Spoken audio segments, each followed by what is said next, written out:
Hello, Internet world. Daniel the Wizard here with the Dryftwood podcast. What's Howdy, up? y'all. Fox here. What's up, man? What's going on, dude? How you doing? I'm doing. I guess I could center up on the camera. I scooted it up close so I could sit back and get comfortable. Nice. Relax a little bit. Just Got my kidding. lighting a little fixed up today. Yeah, my lighting's always hit or miss. I just wing it. Well, I thought the interrogation light wasn't any good last time, so I bounced it off the wall in front of me. So I think it's pretty good.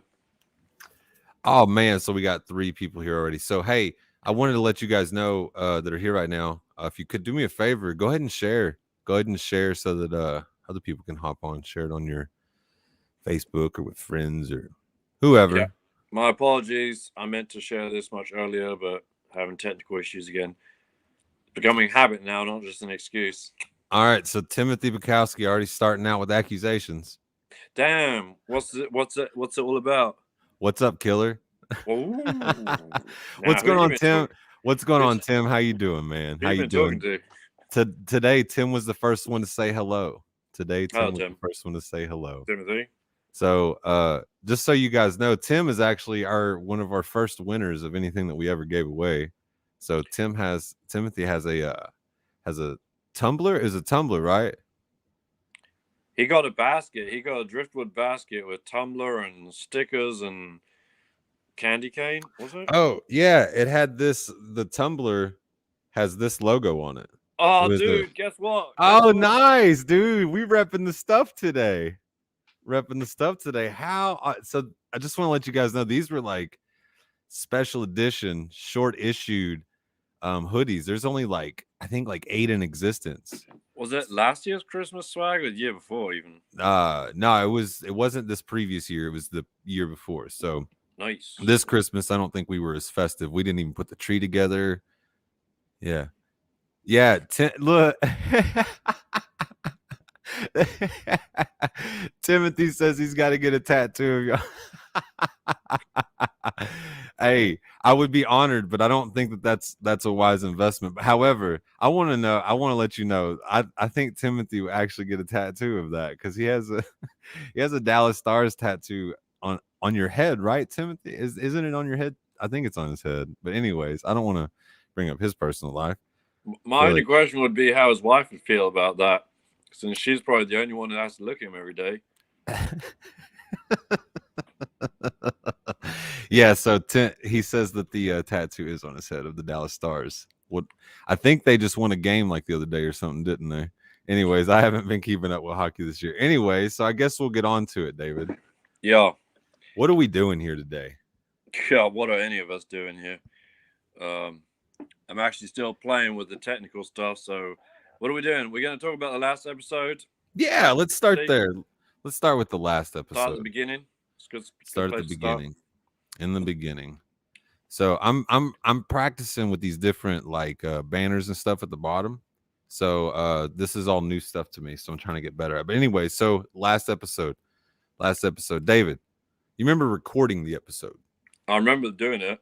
Yeah. We did it in the mobile 360 view studio again. Mm-hmm. I want to comment on the audio quality because it was superb. Oh, it was better than the previous one in comparison to so Tim's wife said, she says, as long as we save room for the Zeppelin tats. That's what's up. If you get the tattoo, look, do you want me to draw it out? I'll draw it out. I'm a bit of a designer. Are we talking about Led Zeppelin?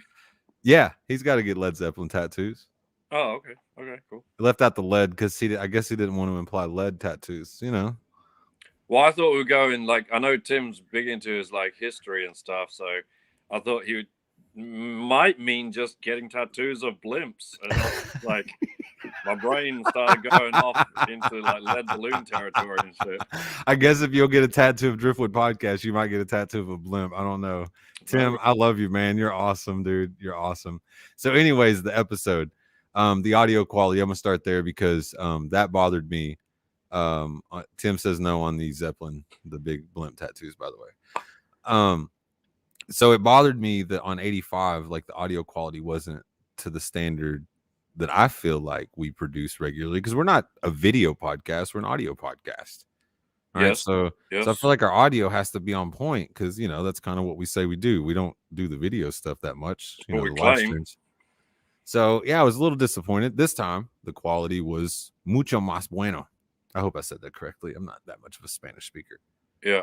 But it was much better. It was much better. So to start there, the episode, the sound quality, man, because that bothers me. That's one of the things that's important to me, is the quality of the technical stuff, right? So if it's like sounds trashy, or there's a lot of background stuff, or a lot of noises, it bothers me a lot. So like when I listen to other people's podcasts that are like that, I'm just like, oh, I see how other people tolerate it, but I don't want to torture people's ears any more than I have to. They're already listening to me for an hour. Well, I tried to play it off that we were recording from inside a Mechazilla. Yeah, Mechanical Godzilla, but you just blew that right out of the water with it was a 360 studio, the truck. All right. So, anyways, on to the actual content of the episode. We were talking about Nanda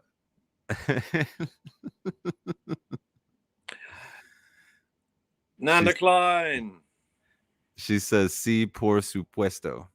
I think I said that correctly. Anyways, I think I know what that means. Greetings, Nanda Klein. I'm very happy to see you made it this time. But anyway, so the episode, yeah, she says she made it. She said I made it. Peace. Anyway, peace. Are we leaving? Damn, already, bro? We only 6 minutes in. Anyways, short and sweet. So, just short. So, the episode, empathy. Yes, empathy. A touch of empathy.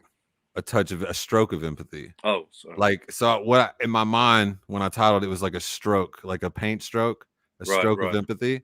So in my mind, it was about painting a picture. Look, there's a picture behind me. But in my mind, it was about painting a picture. But then after I was reading, I was like, oh, people could take that differently. Heart attack? Yeah, maybe. So Nanda says, glad I'm here. Well, I'm honestly glad you're here too, because David has spoke about you a lot. You and I have engaged, Nanda, on a couple of comments. I've intended to actually reach out to you personally, but I haven't, because that's failure on my part. But anyways, here we are. Here you are. Anyhow. So empathy, David. Yeah. You listened to the episode, right?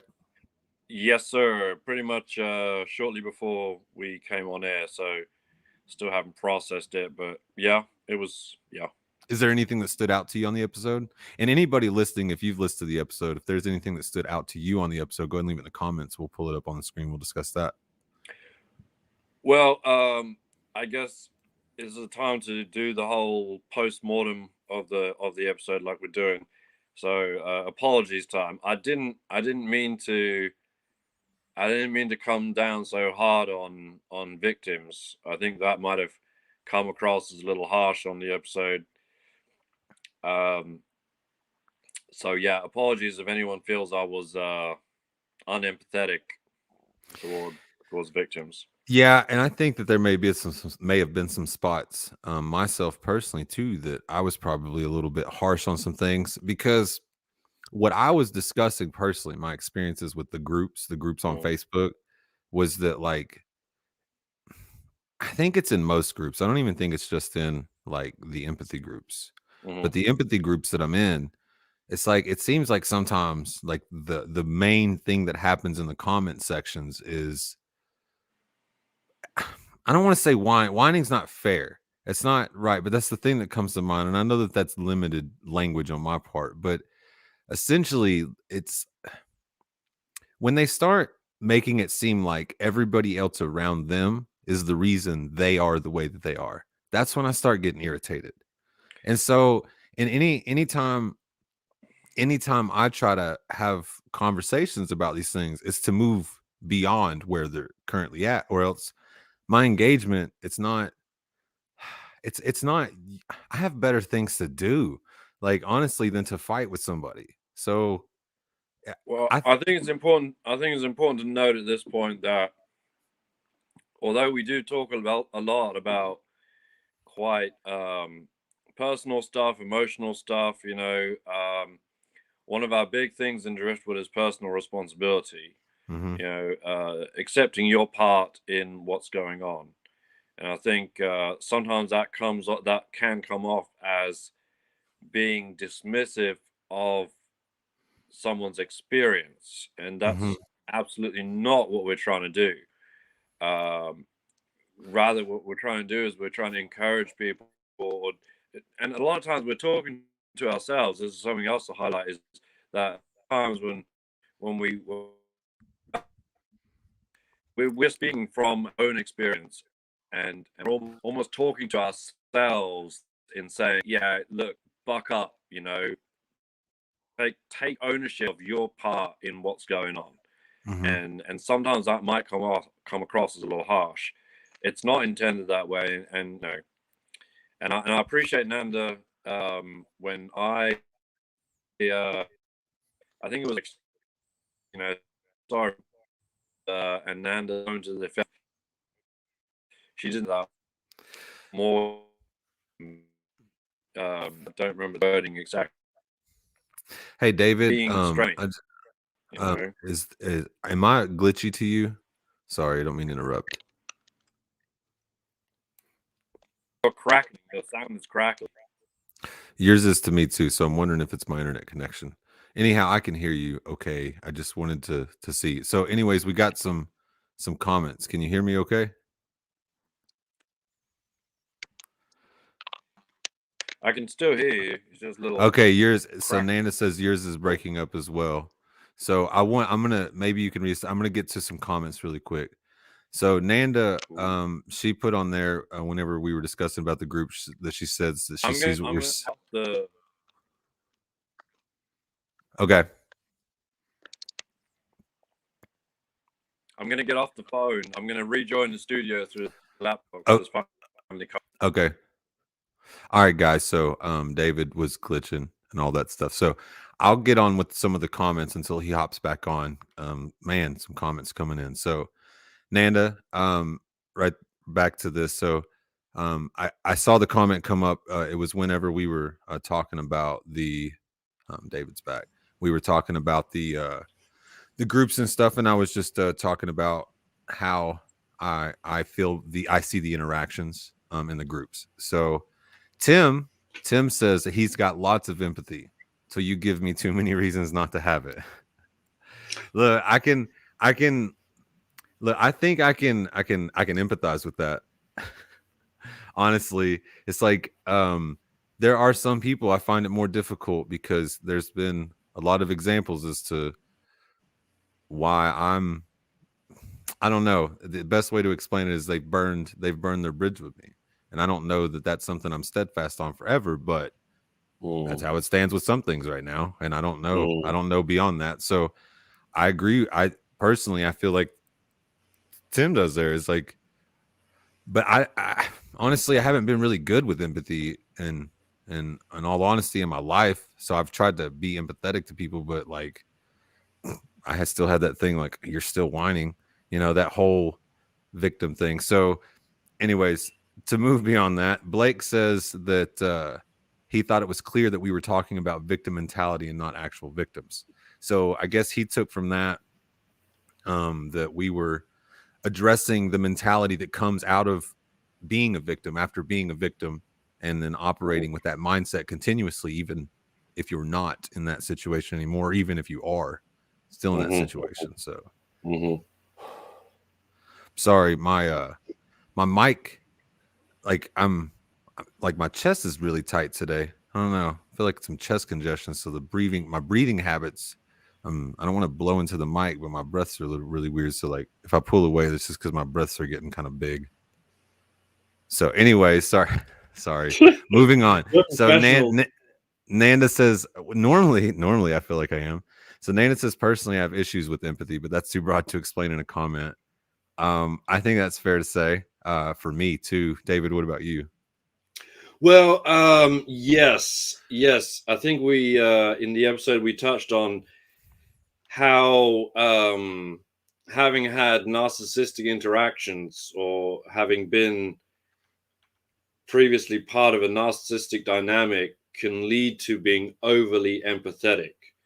And in fact, I think we came into the episode talking about the need to not necessarily moderate, but modulate your empathy. Because if you simply open yourself up to other people's feelings and just let that just flood into you, you're overwhelmed by it, and there's no room for yourself, no room for your own emotional experience of the situation. You're simply taking on, and I think that's what a certain group of people in these groups that you describe, that's what they're going through, is that they've opened themselves up so much to the emotional input from other people, they've lost themselves, and of course they then feel perhaps victimized, or like a victim, or like that they're not an active participant in that. But again, that's kind of the modulation of how much are you taking in from other people's emotional output. Fundamentally, I agree. I agree with that. Just on a basic logical standpoint, of if you only have 100% space, and if that space is being taken up by other things, what space do you have left for yourself? I mean, that's just how I view things in my life and in my head. Helps make things make sense to me, because 100% is 100%. But anyways, so Nanda says there's only so much that you can do to help people. I agree with that. Like, but when do you know when you've done everything that you can do to help someone, right? I think that's the issue that I run into when I try to help people, right? But sometimes I do it detrimental to myself, and I think that's where I've tried to get better, is to not help people in detriment of myself. I guess that's all the help you can give. As soon as it starts being a detriment to yourself, maybe you've exceeded. Well, I just want to read a comment left on your live stream this morning, where you were announcing the. So this is one of our people, Ether Om. Hello, Ether. Hi. So I'm gonna go down a little bit through her comment. So she says, so the way I understand empathy is that it's a skill that you can choose to hone. So to sharpen, to refine, to choose to hone. Every person is born with the ability to have empathy or to be an empath. Some people are born with more of this natural ability, and some people have to do more work to hone that skill. It's similar to being an artist. Anyone can be an artist, but some people are born with more of that natural talent, while others have to practice their entire lives to get better. It really doesn't matter if you're born with more of a natural skill, or if you have to practice to build it up. We are all capable of learning and understanding, and that's really what empathy is all about. And I couldn't agree more. Yes, funny you should bring up Ether, because Ether. Oh yeah, you made it. Empathy requires balance. You understand and acknowledge how a person feels, but don't give so much of your emotional energy that it feels someone's bad, and it feeds someone's bad emotional habits. Look, that's pretty concise. I agree with that. So I agree. Timothy says, thank God I don't have that issue. Leave the weak behind. Yeah. So Nanda said that she was confused about why we were apologizing. I don't think it was about anything substantial. I think it was after listening to it, we look at how maybe some of the things that we say can be perceived. Because look, we try to have conversations that most people find difficult to have, because of the personal feelings that are had with these things. Because we're tied to so many things, and like when we start identifying things in our lives that like negatively affect us, but they've been so important to our lives, like, man, that's a conflict. Like, it creates so much of a conflict. And like, you have these fears of, do I need to let this person go, or like, you get really lost in like, how's this supposed to turn out? But like, I'm saying, don't worry so much about how it turns out, right? Because if you're operating to be empathetic or being the best person you can in the situation, then the outcome is going to be the best outcome possible. Right? You don't have to determine whether or not you want it to go a certain way, I guess. I think that you just have to try to operate in a way that's pure to yourself and true to the situation. Like you always say, the act in accordance to reality. But I think if you apply yourself as a positive thing to that reality, right, percentage wise, more often than not, you're going to get the better hand of those situations in regards to it not negatively impacting you because of your mental agility or mental toughness or whatever. So anyhow, yeah.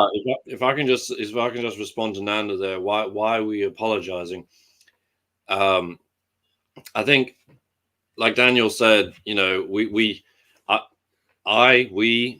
try to act in accordance with the reality, as far as we don't try to obfuscate.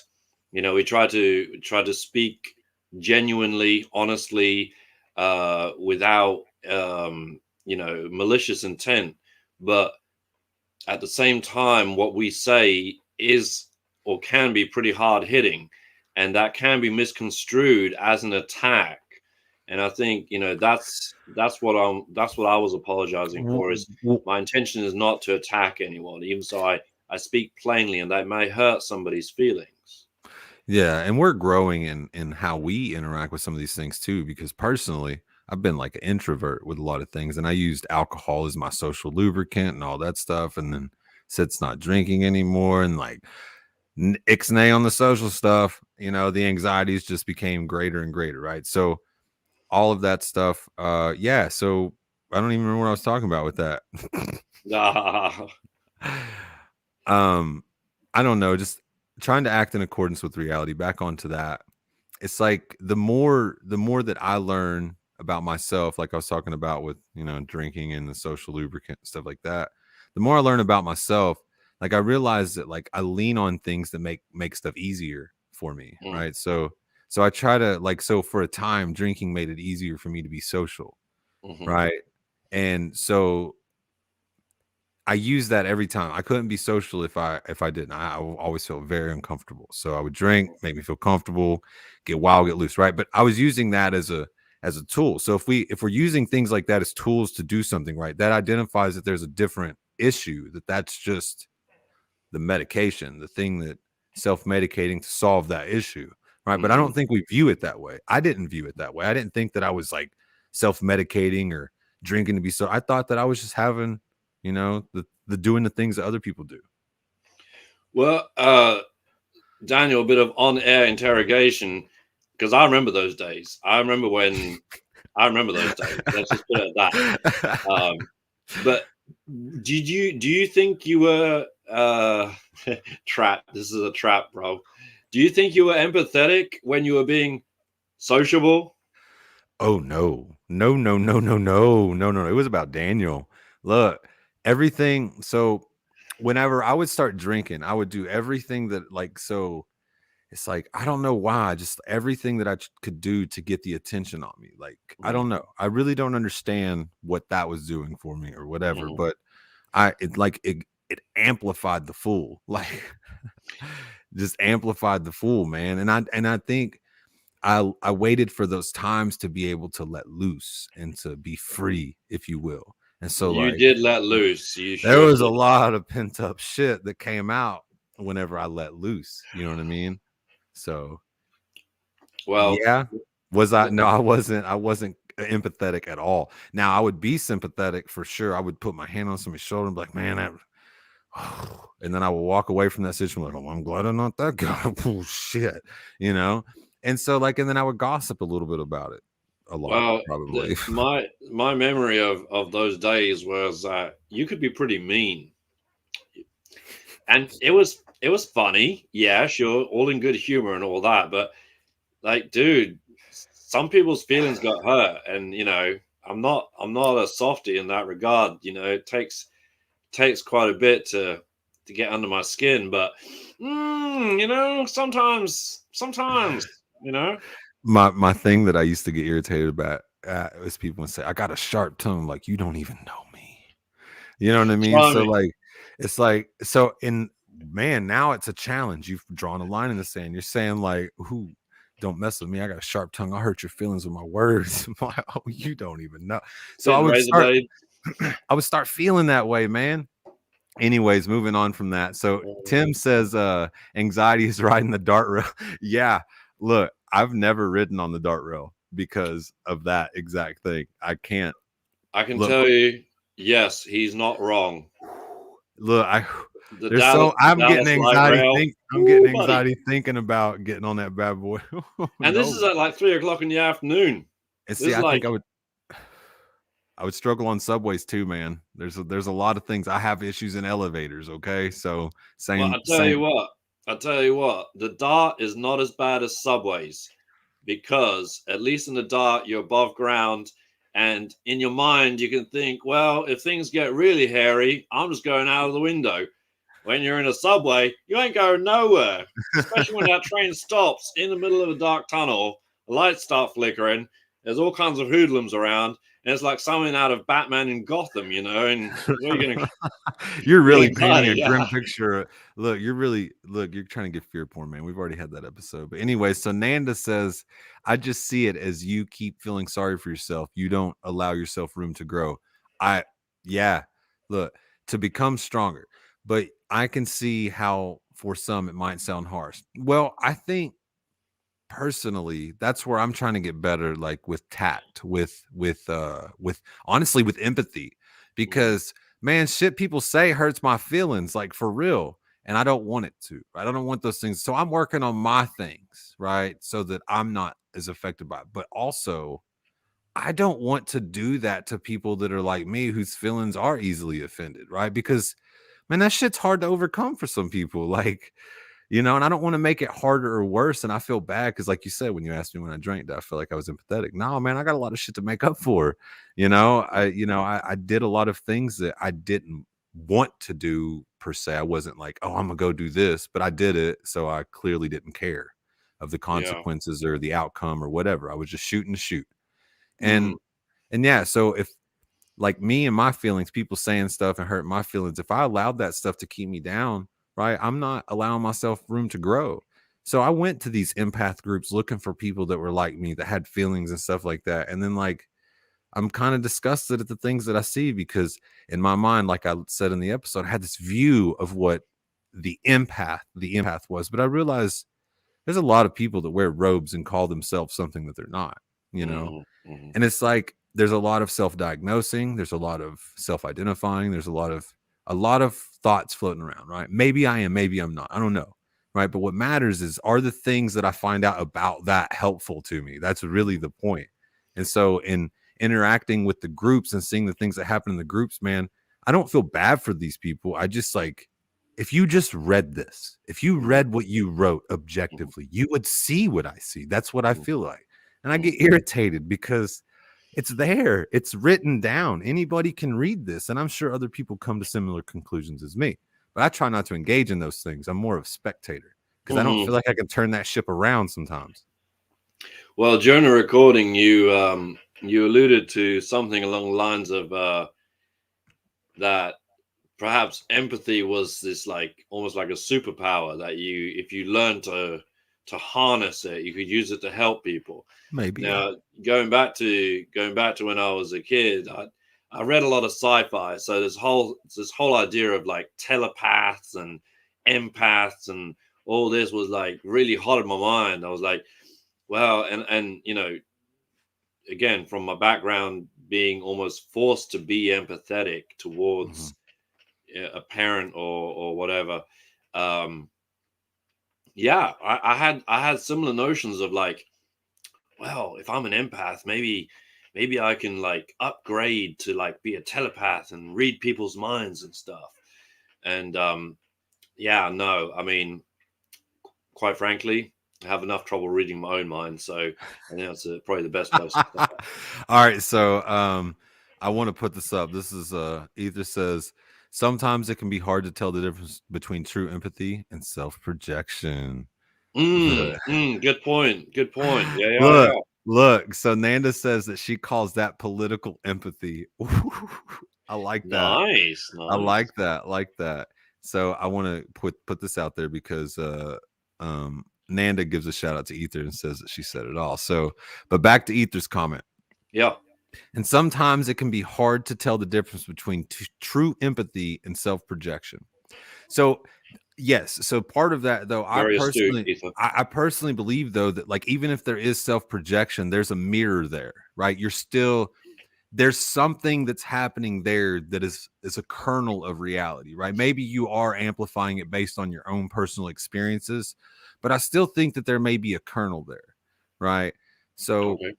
you know, it might be so. But I think I probably do the self-projection a lot too. It's probably why I feel that way. Because of my own hurt feelings, right? But I do agree that it's hard to tell. It can be hard to tell the difference because like I'm supposed to feel bad about this versus I feel bad about this, or I'm supposed to feel good about this versus I feel good about this. You know, maybe a disconnect. And I think sometimes with other people, maybe not with ourselves, but with other people, I think we can see when they're disconnected from that. Like, and maybe that comes across as like a sympathy thing. Maybe just thinking here. I don't know. I'm just speculating and thinking. I think that's something. I think that's something we need to address at some point at length. The difference between true empathy and projection. What is actually going on there? I'm not gonna put that burden on us right now to analyze that on air. But Empathy sure versus political empathy. I like. Do you mind expanding on that? What is this? What does you mean by political empathy? How what does that specifically relate to? Could you please? I think it was this comment, like the self-projection being the political empathy, maybe the true empathy versus self-projection. Okay. Correct me if I'm wrong, Nanda, but that's how I read it. So she says exactly. Okay. Anyways, think about it. All right. So empathy, there's that. So I guess right now is empathy weakness? Is empathy weak? It's a flat question. And I'm not asking in an arrogant way. I'm not asking in a way that like I feel like me personally, I felt like empathy is weak at times, right? And so like you've referred to multiple times about modulating, right? Right. So, but I don't know. I have like, do you modulate empathy, or is empathy like, is that a prince? I don't know. I said in the episode that maybe it was like a gift. Now I don't know if I stand behind that fully, but in my mind, if I'm being empathetic to someone, is it selfish of me to see that as a gift? Right. Right. Well, as far as is empathy a weakness? So, I don't know why this came to mind, but I think Jay-Z, the rapper, he said, "What you eat don't make me shit," and that's that kind of, that kind of facts don't care about your feelings. Yeah, we No, were talking about it's that. my facts don't care about your feelings. So it's what's important to me. So I'm not going to take into consideration how you feel about that. I think that maybe is a mindset from where empathy could be seen as a weakness, because you're trying to assert your own self and therefore not take into account somebody else. And I think that I think that is a weakness. I think not being able to take into account how your actions or your speech affects other people, I think that's a weakness. That is actually a blind vulnerability, because that means you can be blindsided completely if you're not taking something into account. So Nanda says, I don't like empathy. Here, I said it. Look, Whew. empathy is a hard one for me to deal with, like I've said. So Ether says, what is that weakness relative to? Anything can be a weakness just as it can be a strength. And I agree. So Vulnerability, right? so the in my mind, I think the weakness is in the utilization of it, or maybe the difference in the projection versus true empathy. Right? Maybe that's a weakness. Maybe, there's different aspects of it that can be, but my perspective in the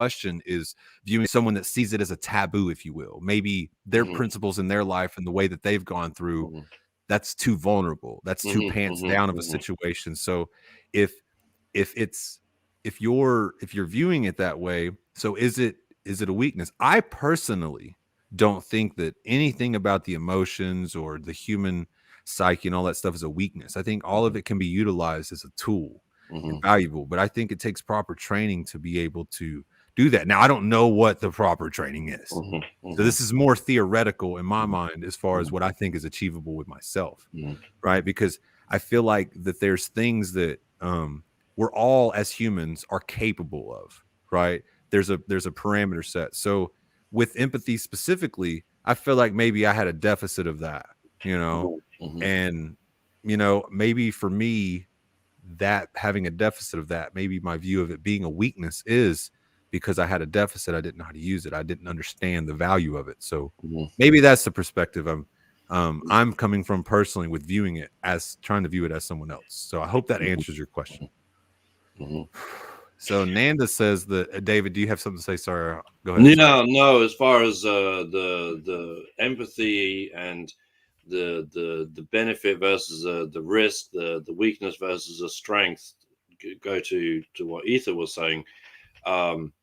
So you know, I'm a big proponent of Sun Tzu. I love me a bit of Sun Tzu. It's one of the first kind of real philosophical nonfiction kind of books I read as a kid. And you know, I read it as an adult off of your suggestion. Yeah, no, and it is a short but very excellent book. It's one of those books that you can read again and again. And every time you read it, there's a new bit of wisdom you can draw out of it. By the way, you can download that PDF for free. Like you can get that book for free. Yeah, absolutely. Just search for Art of War PDF. Or on YouTube, listen to it for free as an audio book, or yeah. We reference it a lot. So right. So one of Sun Tzu's things is that, you know, so he gives the example of when you're engaging with an enemy, you provide them with a vulnerability, and that is where the enemy will attack you. But because you provide that vulnerability, because you know that's where they will attack you, you know where they will attack you. Whereas if you ignore your vulnerabilities, you have them regardless. They're there. Nobody is impervious or invulnerable. Nobody. Everybody has vulnerabilities. Achilles had a heel. Huh? Achilles had a heel. Had a heel, right? Right. Every hero has a flaw. So if you behave as if you do not have vulnerabilities, that is your vulnerability. So, yeah. So me operating from yourself up, provide that vulnerability, and you know, in this case, we're not going to war. We're trying to engage with people. So by providing that vulnerability, that gives someone a way into you, and then you know how they're coming to you because you provided that to them. Well, think about it like this. So all these stories of these people, like there's two like warring countries or warring clans or whatever you want to call it. And so like one of them shows up with no weaponry, right? Showing I'm being vulnerable. Dare you attack me while I be vulnerable, right? That shows your character. You know what I mean? So and so like it's I don't know if that's just how I'm viewing it with the things you said. Okay, so we got a lot of comments. Did you have anything to say before I start pulling? No. Please bring up Nanda. Okay, so Nanda says that I have the impression that empathy is like we are looking at others from above. I am more fond of sympathy. To me, sympathy is more of a lateral view as peers. Empathy is like you are looking from above and you feel sorry for that person. I don't feel sorry for people. I want to help people. So I actually view those oppositely. Yes. Right. So I view empathy as like arm on the shoulder down in the hole with them, whereas sympathy is more pointing and looking. And that's how I personally view it. David, thoughts? Yes, my impression also was that empathy was engaging with someone as peers on their level, whereas sympathy was more of an outward projection, you know, like a pat on the back, or that's, you know, that kind of thing. I don't know. In either case, whichever way around it is, and we can clarify that, I'm sure we will. The words are semantics. The words are semantics at this point. What we're pointing out is the two different feels. One's right. more of a Right, as Nanda said, kind of outward, downward looking at someone, feeling sorry for them. Oh, you poor individual, rather than the companionship, taking someone in your arms or taking their hand. There's a huge gulf, a difference. yeah. So let's just visualize a hole. There's a person down in the hole. Let's say Mhm. you're the person down in the hole. Do you want people coming by saying, "Damn, that sucks, you're in the hole," or do you That's a want shitty someone? hole. Yeah, I'm like, bro, it sucks. Or do you want somebody that's going to be like, here, let me show you how to get out of this hole, right? Instead of like, because I said in the podcast, man, it should be nice if they at least drop down a ladder. But even Oh, I was even gonna, I was still, gonna. that's not going to Yeah, keep give me a me. second. That's not going to keep me from falling in holes, man. I'm gonna still fall in holes. Am I expect somebody to bring a ladder every time? So part of the empathy thing, I think, is to better understand the other person's perspective and view. So if you get down in the hole with them versus standing up at the hole, you might be able to see better what they see as opposed to looking at it from above, if you will. Okay, so there is an individual by the name of Bren Brown. Bren, Brene with an accent, Brown, on empathy. And there's actually a little cartoon, 2 to 3 minutes on empathy, and it absolutely illustrates what we just talked about. Someone being in a hole and someone at the top of the hole hollering down at them about how shitty their situation is, how sorry they feel for them, versus someone getting a ladder and climbing down into the hole with them, sitting next to them, and really leveling with them. And we joked on the episode about, well, if you're not going to get in the hole with someone, at least provide them with a ladder so they have the opportunity to climb out of it. I mean, sometimes that's the least you could do, right? If you're able to, if you have a ladder to put down there. So Justine says that have if one cannot have empathy for others, there are unresolved issues occurring. I would agree. And also the lack of empathy may be creating more issues. That's a burden that you now have to overcome too, potentially. Right. So Nanda says that this is all still from before we even talked. View from above versus lateral view. Yep. All right. And then Justine says that sympathy can be degrading to the one you put it on. Yeah, if you're putting sympathy on other people, like it can come across in a disingenuous way. It can hurt, right? And I think that sympathy sometimes feels like a cold lead pipe. It's like I'd rather you not. I'd rather you not. Happiness is a hot gun. What? A hot lead pipe or cold lead pipe. I just like the sympathy. Sympathy is like a cold lead pipe to me. The above you, the I'm better than you, I'm feeling sorry for you view, whichever that is. So Nanda says empathy is feeling sorry for someone. Sympathy is to understand what they're feeling. I guess maybe I'm backwards on that, but either way, I'm gonna look up and clarify that because in my mind, again, two separate things, and I agree that there's opposites, and the word the verbiage used to describe one side versus the other. I definitely agree with the sides, but the words are the semantics at this point. But right, it's what your motivation really is, and about. So that was the same comment about the level of connection. I think it's really about connection, about where you're placing yourself within the emotional landscape.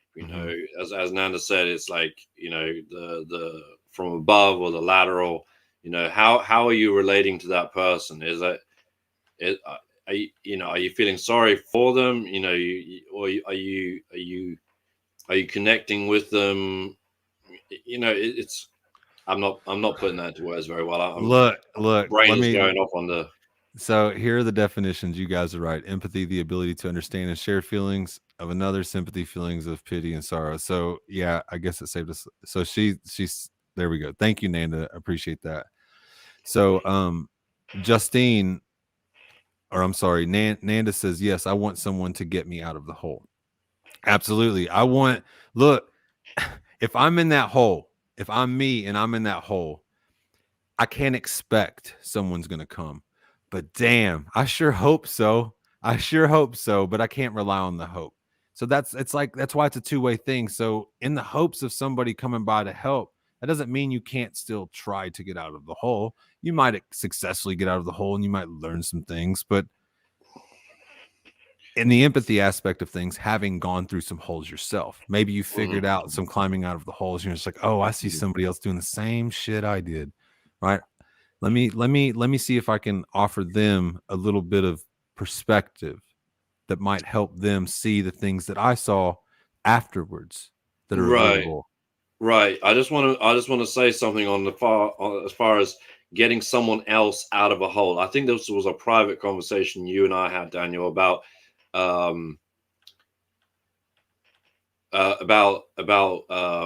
being a lifeguard. Okay, so I'm going to cut to the chase. As a teenager, I went through lifeguard training, and one of the things that they really drilled into our heads was how dangerous a drowning person is. Someone who's drowning, they are out of control, and sometimes, or more often than not, you going to try to rescue them, they do not recognize you as someone trying to save them, as a rescue, as a lifeline. They do not see that. They will strike you, and they will grab you, and they will try to drag you down with they're not trying to drag you down with them, but that is in effect what will happen, is because they are so confused, they do not recognize the help you're trying to provide. So obviously there's techniques that you use to try to prevent that. But that was something that was drilled into us, is that first of all, you have to keep yourself safe. Yes, you are trying to provide aid, you're trying to save someone, but first of all, you have to keep yourself safe, because you ain't saving nobody if you drown. both of you drowning, right?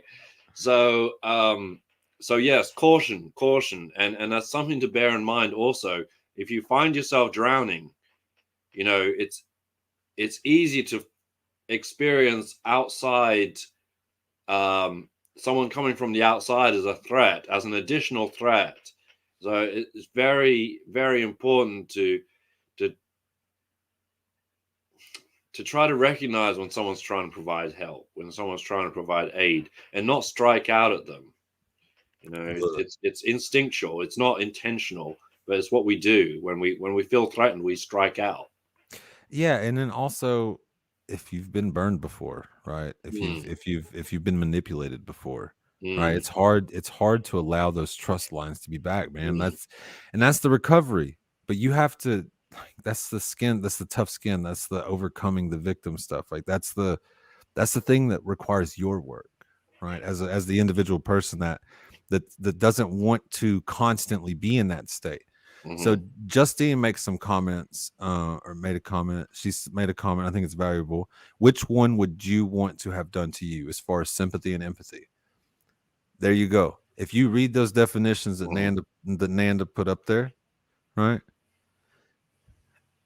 If empathy, the ability to understand and share the feelings of another; sympathy, the feelings of pity and sorrow for someone else's misfortune. What would you rather have dealt to you? That's what you should be dealing now. Period. Treat others as you would like to be treated. Isn't that the saying?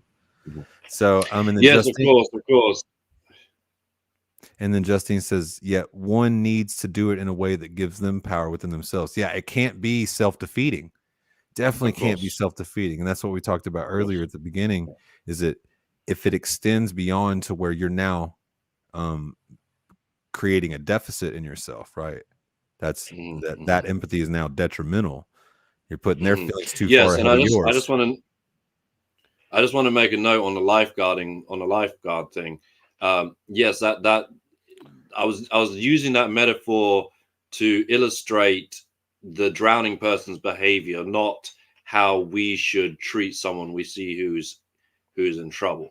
Yes, we're not running around trying to save people. That's not how that works. Of course, Justina's right. We have to empower them to save themselves, or to lift themselves up, of course.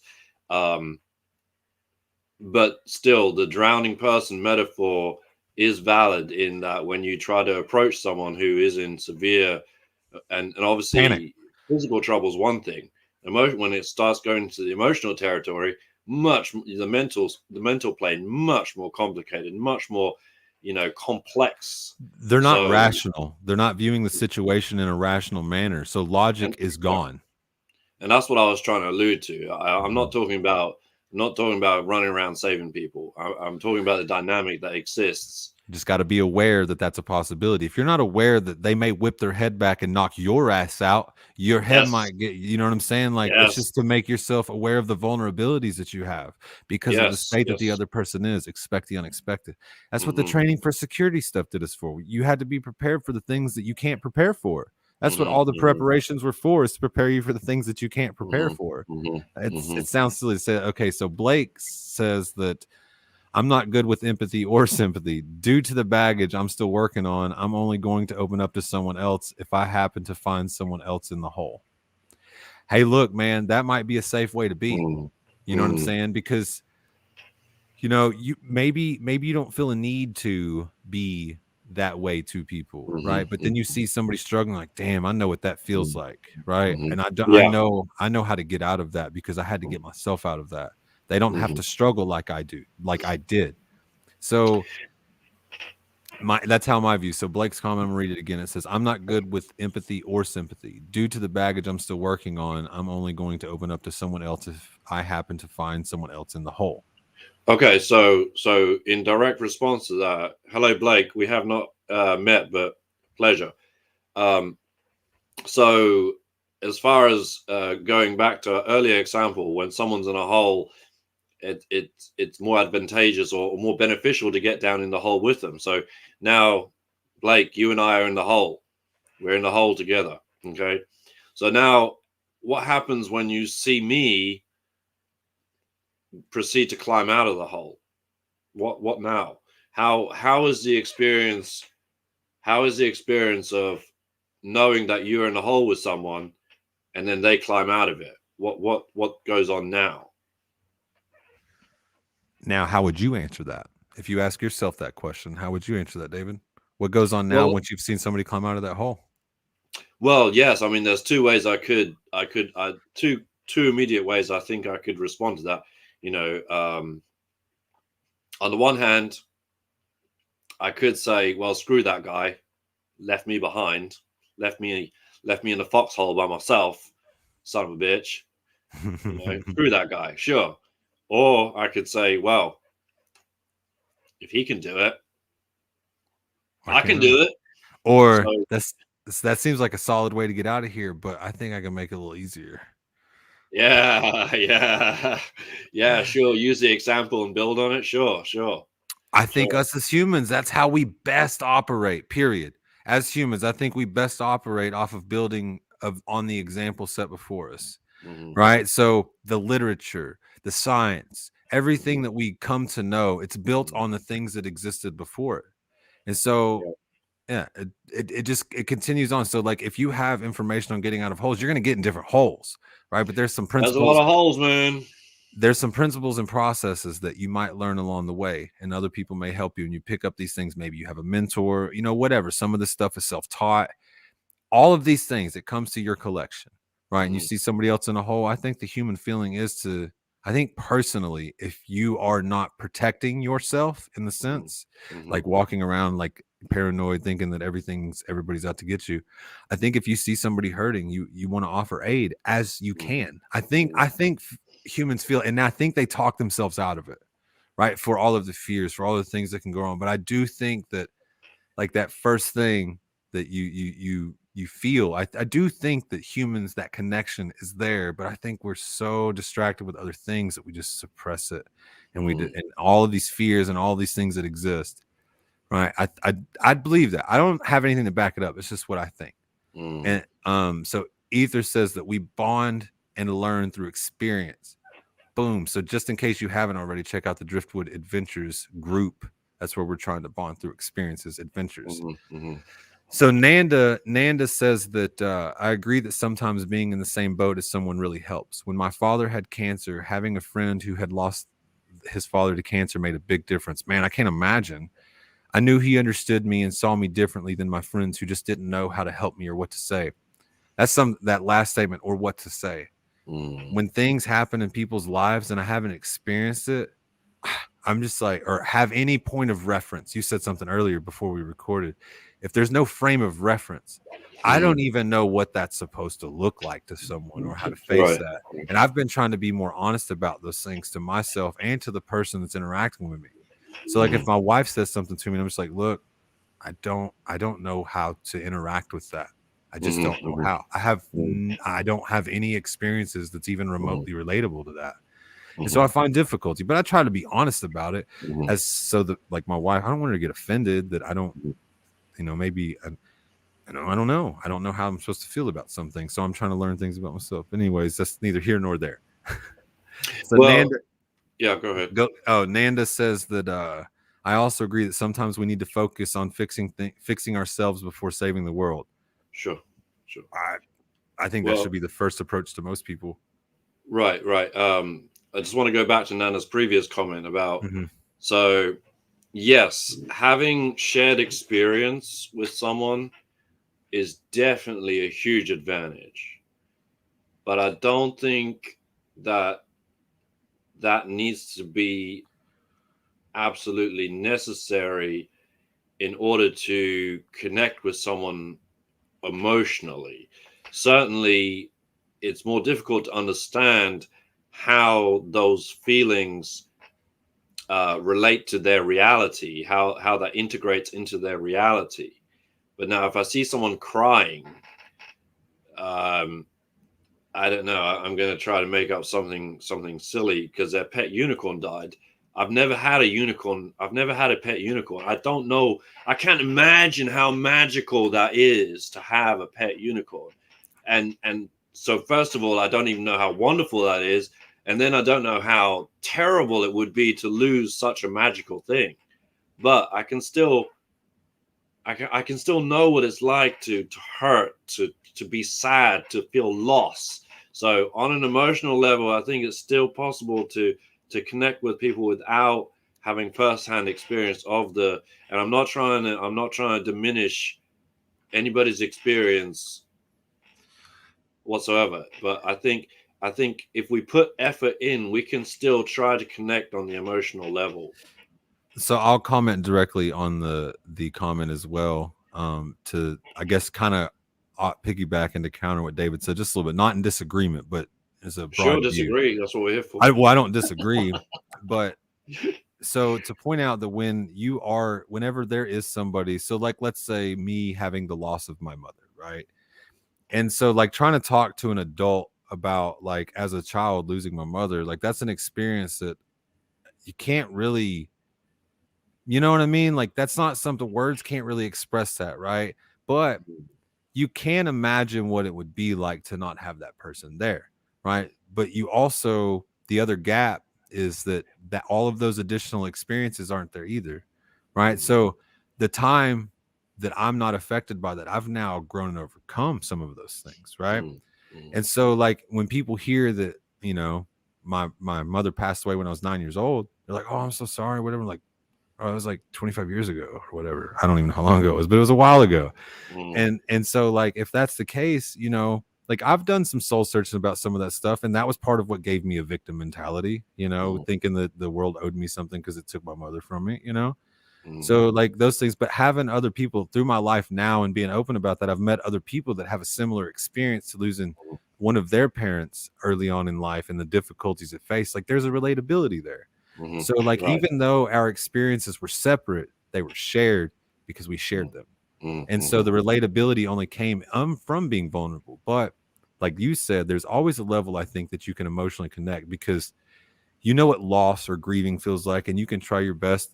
But that doesn't mean share your example. That doesn't mean, oh, here's my example of bad feelings. It's just you want to try to feel that. You want to get to that level emotionally and think about what would best help you in that situation and what you would hope a friend would do there.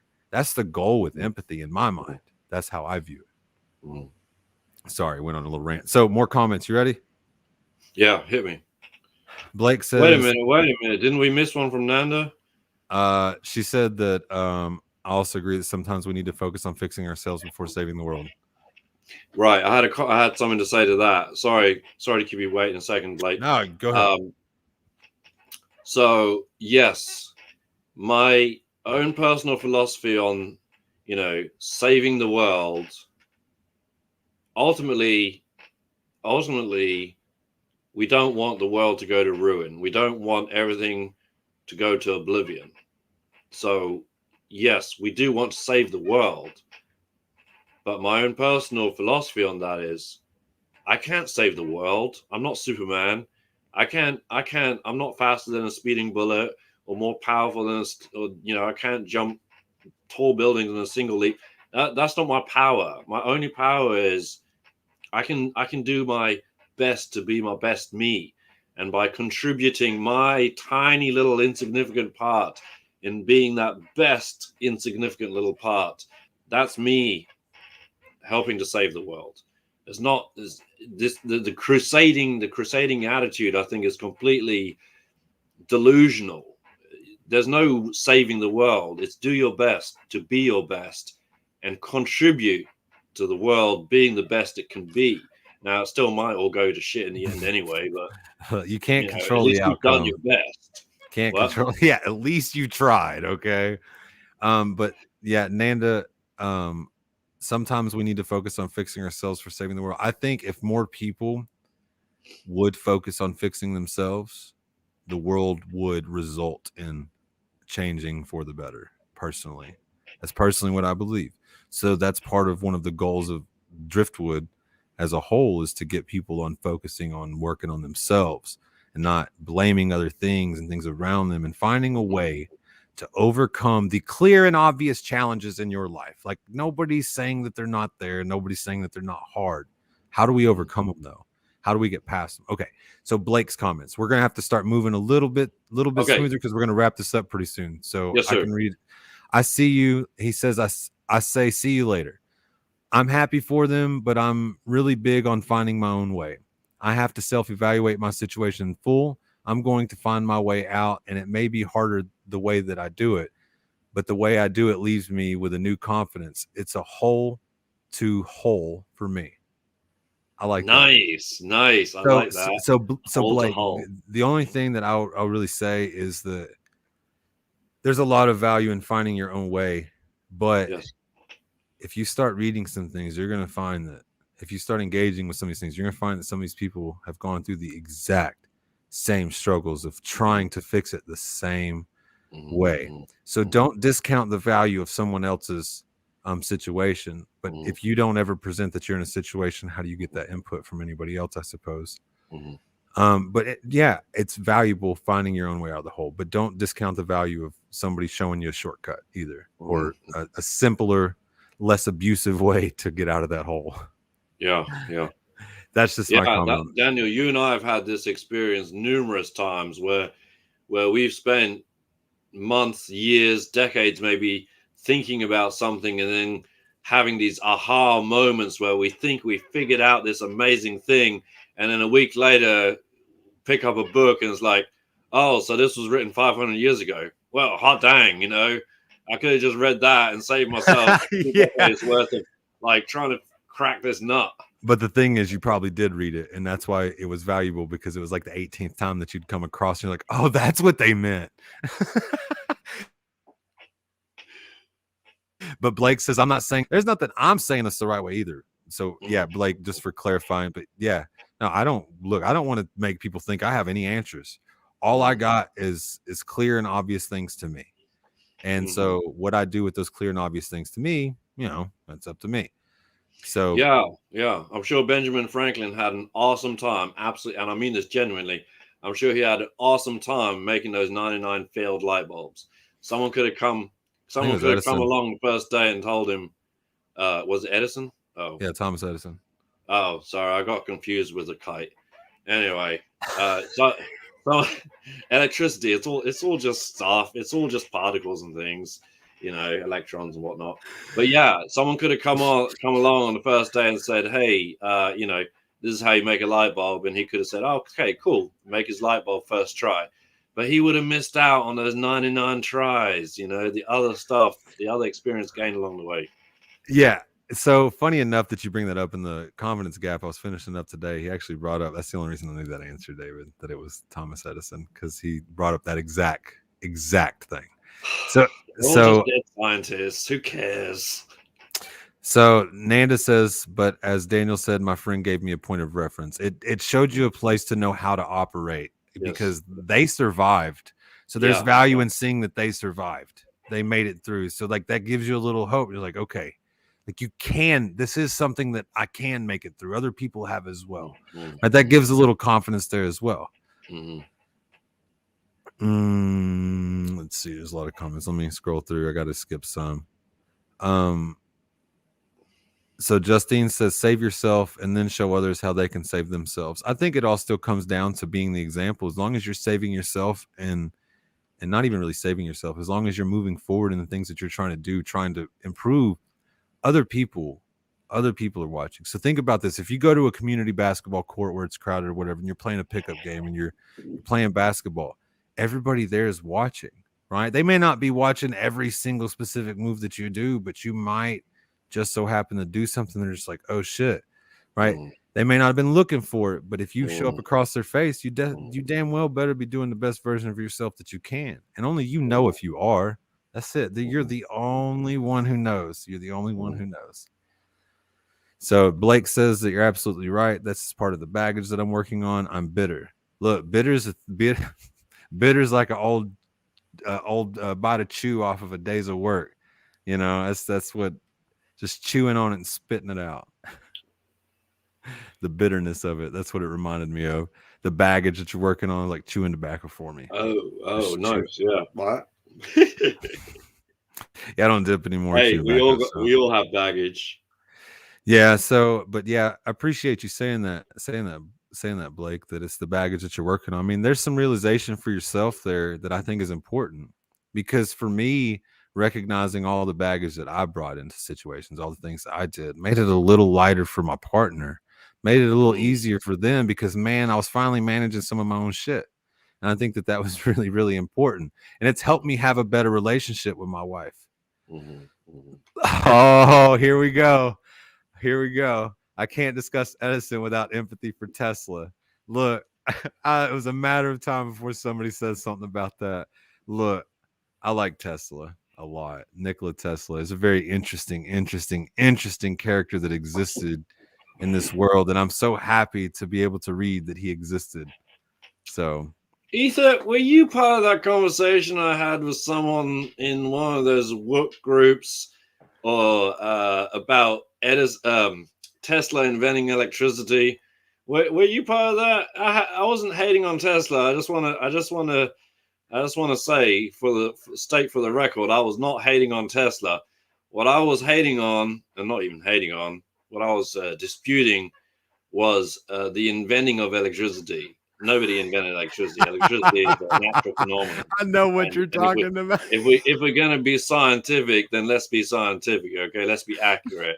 Okay, so we talked about this on Tesla. One of the huge brains, probably 100 to 200 years ahead of his time. But he didn't invent electricity. But he did not invent electricity. But if he was around today, he'd still be ahead of his time. Genius. Absolutely. So, David, we're gonna start wrapping this up. Yes, sir. She said, probably, dude. I'm uber wook. Look, I know you're in that group. I know. I'm not going to name you. I know you're in there. Justine says the earth invented electricity, thunder, and lightning. Okay, so before we get off in the weeds, I'm gonna start closing this down. We're at hour 9. Okay, so I appreciate that comment, Justine, but that'll get me off in the weeds. Okay, so David, any idea what we might be talking about on the next episode? We discussed a couple of different things, so right. We talked about a little bit of mental toughness. We talked about a little bit of what was it that you brought up? Well, one of the suggestions we had was creator, being a producer versus being a consumer. Do you produce or do you consume? I say thought that was create. very interesting. I call it creator or consumer. That's the Right. terminology I do. But yeah, essentially, do you create something or do you consume something? And I think Mhm. as humans, we should be operating at a net zero as far as consumption, at least. Consumption At the very versus least. output. So if you're outputting this much and you're consuming this much, you're at a zero, right? So that's Right. anyways. Right. Maybe we'll talk about that on the next episode. We got 2 things up in the air. If you guys want any input on the next thing that we talk about, me and David are going to have some more discussions about for sure. But those 2 things will probably be episodes on the docket. So, but anyways, if you haven't already, anytime that you listen to an episode or anything like that, go ahead and share it with your friends. Don't forget to subscribe, like, comment, all the things that are helpful. Leave reviews, anything. If you guys want to know how to do that, reach out and I can show you. I can talk you guys through it. Mostly because I just figured out how. The other thing is, if you want to hear us discuss something, leave a comment. Tell us. Say you want to hear us, touch a subject or whatever, or we're okay touching things. Up to yeah. There's okay. lines, obviously. Take it how you will.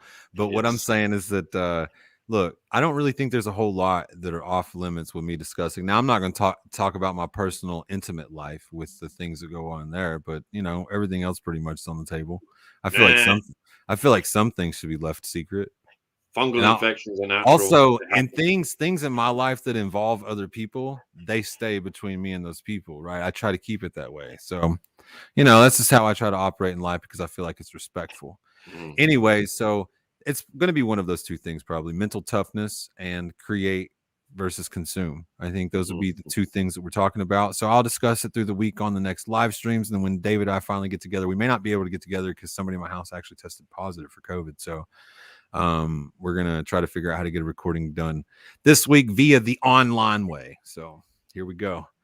All right, guys. Well, I honestly, personally, from the bottom of my heart, I really appreciate you guys listening, and go ahead and give yourself a pat on the back for sticking through and hanging out with us till the end and watching all this.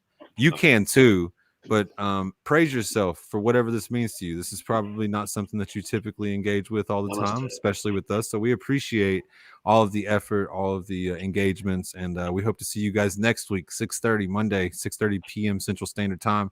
I know there's people all over the world. Justine, she's definitely not anywhere close to Central Standard Time Zone, so appreciate her sticking up super late and catching this, and Ether and Nancy, or not Nancy, but Nanda, and Nancy as well. Nancy was watching.